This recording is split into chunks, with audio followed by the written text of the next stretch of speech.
This is the AYANEO Flip DS. It's a clamshell handheld that runs Windows, but also has a second screen between the controller inputs that really makes this device a pretty unique one. The clamshell form factor has never been a favorite of mine. The Retroid Pocket Flip just felt off to me. There's a huge space where I just wish it had a second screen. I reviewed that device and never looked at it again. It just wasn't a comfortable or enjoyable gaming experience for me.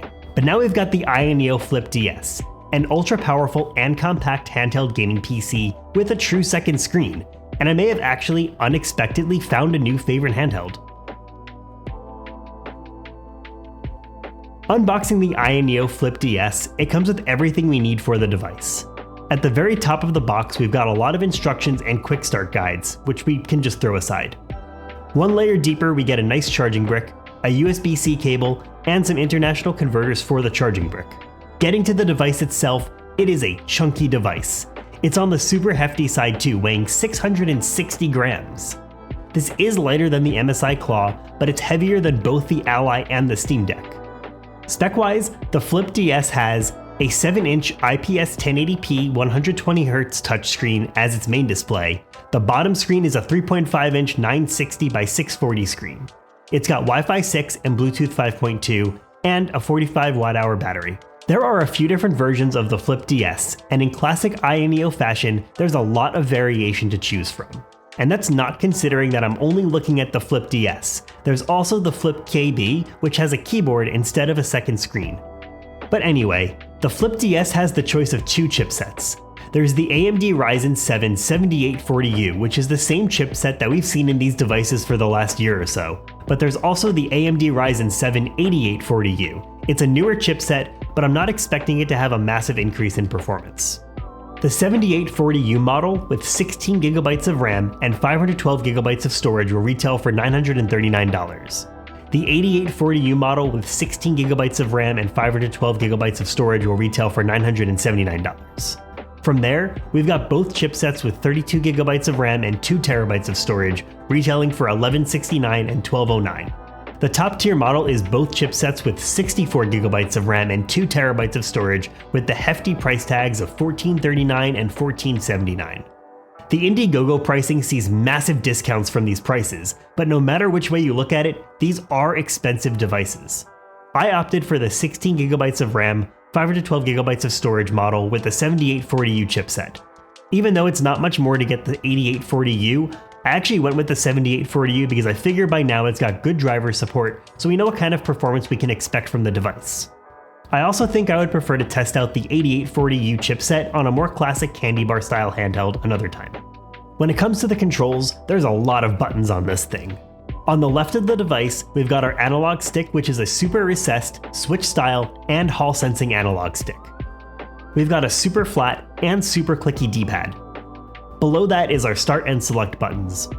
On the right side of the device is where you'll find the A, B, X, Y buttons.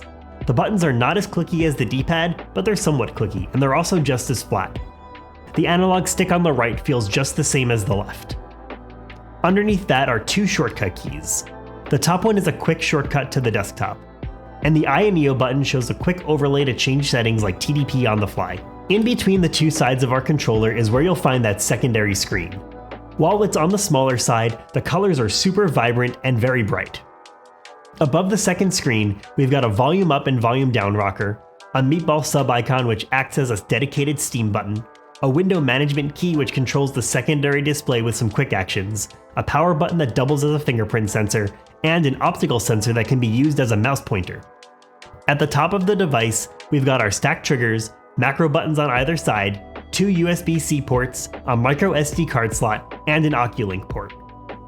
The triggers for the AYANEO devices are usually top tier, but these felt a little bit different to me.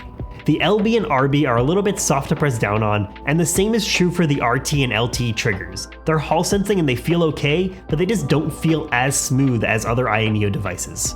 Nothing controller-wise is a flat-out deal breaker for me, since we are making some concessions for this very specific form factor. The bottom of the Flip is just our stereo speakers and 3.5mm headphone jack. On the back of the device, we've got a cooling vent that really does remain consistently cool no matter how hot the rest of the device gets. From the back, you can see they also tried to give you this grip area for ergonomics, but it doesn't really make a huge difference. AYANEO really is the master of hardware design though. Despite the Flip being quite chunky, the device is actually surprisingly sleek. They accounted for different viewing angles for the top display, so you can click it into 3 different locked angles. The hinge is strong enough though, so if you want something in between, it stays in place pretty well too. Both screens are high quality, great colors, and get pretty bright. In general, the build of the AYANEO Flip DS feels great, and it also makes it feel really durable. At least I hope, since I haven't been using a case on mine, I've just been throwing it into my backpack. But that's enough hardware, let's get this guy powered on. The regular Windows setup is just like always, kind of a pain, but one thing that surprised me is actually how the fingerprint sensor on this AYANEO device just wasn't working very well. I had some problems with the AYANEO Air's fingerprint sensor a few years ago, but since then they've gotten really good. So it's a little disappointing that this one took a little bit of a step back. When I power up the Flip, the fingerprint sensor seems to only work about half of the time. I also found that the power button is a little bit soft, so sometimes when you're holding your finger on the button for the sensor, I would accidentally put the device back to sleep. To me, this is a little bit of just like a little quirk. I wouldn't say that this is a deal breaker, since a fingerprint sensor is more of just a nice to have anyway. Since I've set up a bunch of these Windows handhelds by now, I've got a standard set of things that I can recommend to make your life easier during setup. First, always turn off device rotation. It's on by default and can be quite a pain on these handheld devices. Next, turn off window snapping. On this device, because we have 2 screens, it makes spanning a window between both screens a lot less painful. If you don't have 2 screens, this just makes it a lot easier if you have a smaller screen space. I also always immediately just use Edge to get Chrome and then remove Edge from my taskbar. I get pretty annoyed by the bloat of the Windows taskbar, so I turn off all the extra stuff that it puts on there, like Copilot, Teams, and that massive search bar. I also like to set the taskbar to auto hide, just to give me a bit more screen real estate. From there, I also remove the bloatware from the start menu and pin apps that I actually care about. Finally, we can install our game launchers, emulators, and get some games downloaded. There are some really great things about the AYANEO Flip when it comes to software integration. One is that it actually has a dedicated Steam button. So if you prefer to use Steam Big Picture mode, you can use that meatball sub icon next to the volume control to activate the left menu. The second screen by default will show an extension of the AYANEO Quick menu.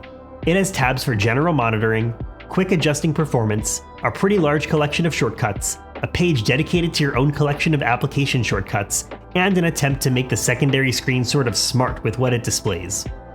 All of these tabs are actually pretty great to have. I ended up really liking the smart dual screen option. It's got some quirks to it, like it doesn't automatically refresh your list of icons all the time, but if it does work and you do get the app that you want, you can quickly snap it to the bottom screen and it will handle the rest for you. You just have to remember to not drag the window up manually because it will act a little bit quirky. Even though it's a little bit quirky, I appreciate the attempt since it's not like AYANEO has a template to go off of for this kind of thing anyway. The other feature of the bottom screen is that you can just make it act like a secondary screen that you manage yourself. You can quickly swap between the second screen being the AYANEO quick settings and an actual second extended screen by hitting the multi-window button once. This gives you complete flexibility to move windows up and down between the 2 screens freely. Taking a quick look at the AYANEO Spaces launcher, it's really growing on me, especially after being disappointed by Lenovo's and MSI's. It finds all of my installed games even if they're on an SD card, which I definitely took for granted until I used the MSI Claw. In the AYA Spaces app, I noticed that there's a new feature in their settings to quickly change the VRAM. This will take the 16GB of RAM I have and allocate a specific amount towards the GPU side of things. After playing with a lot of different options, I found that 6GB seems to be the sweet spot. It's great to see that AYANEO is dedicated to updating their launcher, giving it unique features, and even tailoring the software to their incredibly niche devices. I think the AYANEO Flip becomes a truly unique device when you consider the portable multitasking possibilities or take advantage of the systems that actually make use of the 2 screens. And the best part is, we've looked at the 7840U chipset in the past, so we already know it can handle tons of recent AAA games no problem. Games like Cyberpunk, for example, can hit 40 FPS. Starfield is too large of a game to install considering I just don't want to play it, but we know from other 7840U devices that it's actually going to run just fine on this thing. Another example of a game that you can run really well and at higher settings is Spider-Man Remastered. Even Hogwarts Legacy, Call of Duty, or Helldivers 2 can run on a 7840U with relative ease. So for that reason, we're going to take a look at gaming from 4 different perspectives instead of just purely gaming performance. We're going to look at standard gaming, multitasking gaming, dual screen gaming, and casual gaming. First is standard gaming. This is just your good old gaming experience as if the second screen isn't there. And even if that is your main intention, the Flip still offers some useful functionality on that second screen. You've got the IS Spaces quick settings here. You can change your TDP on the fly, use it for FPS monitoring, get a quick glance at your remaining battery life, and it even includes a graph of RAM usage. Because of the stats that are shown on this bottom screen, I don't even need something covering the portion of my gameplay for FPS stats. It's just right down there, easily glanceable. Number 2 is multitasking gaming. This is taking that gaming experience one step farther by customizing the use of that second screen. Maybe I'm playing a game and want to follow a guide because I just don't have 100 hours to spare for that game. Now I can put a walkthrough on the bottom screen while I have my game up and running. Or maybe I'm just doing some side quests for a game while I watch a YouTube video. Use case number 3 is dual screen gaming. This is for systems that make use of 2 screens, which mostly applies to Nintendo systems. The dual screen gaming experience is what pulled me into this device to begin with. Every time we emulate DS, 3DS, or even Wii U, we're kind of getting a half-baked experience. A portion of your screen is always dedicated to that second screen. Now we actually have that real second screen where it was intended to be for these kind of systems, easily accessible right near the controls. Using the 3DS emulator Citra, it lets us have separate windows for each screen. So you just move your bottom screen to the Flip's bottom screen, maximize it, and you're good to go. I did always tap the screen once to make sure that the window focus was actually on the touchscreen, and after that, it's pretty seamless.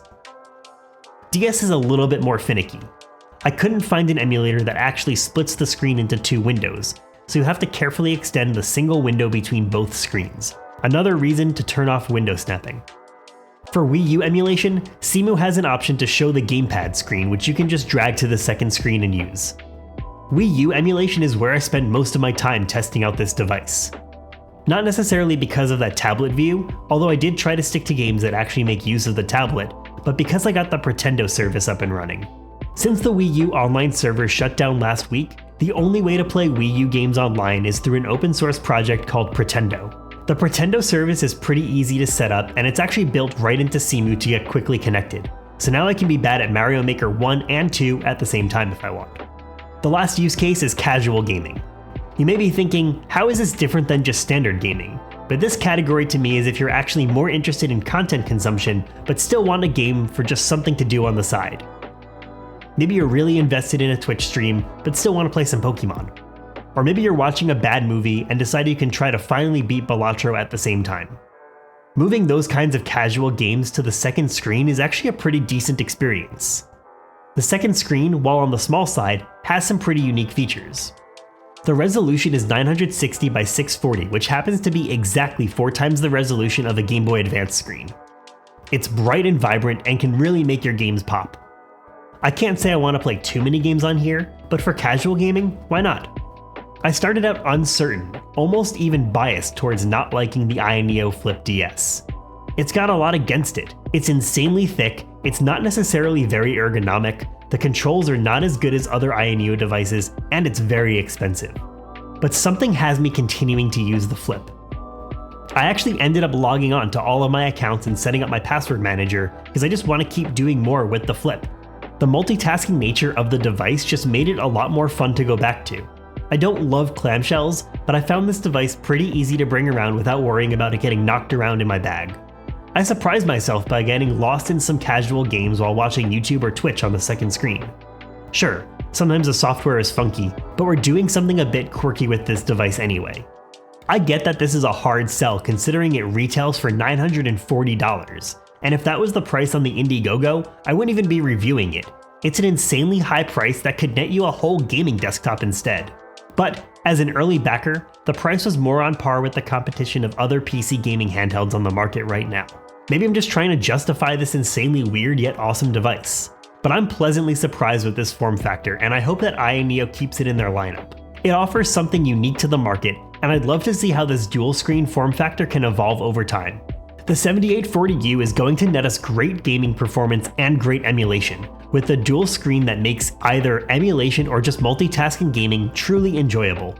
But that's just my opinion. What do you think of the AYANEO Flip DS? Is it too expensive? Are clamshells not your thing? Let me know your thoughts down in the comments. Make sure you subscribe and follow me on social media so you don't miss Twitch streams of unboxings, device testings, or new videos. For me, I'm gonna get back to gaming or watching on Twitch, or both.